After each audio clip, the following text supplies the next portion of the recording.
Welcome! Today, we're diving into a quick and easy tutorial on how to share a post via direct message on X, formerly known as Twitter. Whether you want to send a post to a friend, colleague, or follower, these steps will help you master the process in no time. Let's get started. First, open the X app on your device. If you're not already logged in, enter your credentials to access your account. Once you're in, you'll be greeted by your home feed filled with posts from accounts you follow. Next, scroll through your feed or use the search bar to find the post you want to share.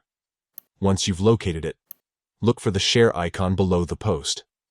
This icon usually resembles an arrow pointing upward from a box. Tap on it. When you tap the share icon, a menu of options will appear. From this list, select Send via direct message. This option allows you to privately share the post with someone of your choice. Now it's time to choose the recipient. A pop-up window will appear where you can search for the person by their username or select them from your list of followers. Once you've found the right person, tap their name to confirm your selection. Finally, tap Send to complete the process. The post will now be delivered directly to the recipient's inbox as a private message. And there you have it. Sharing posts via direct message on X is simple and efficient, making it easy to stay connected and share content with others. Thanks for tuning in. Happy messaging.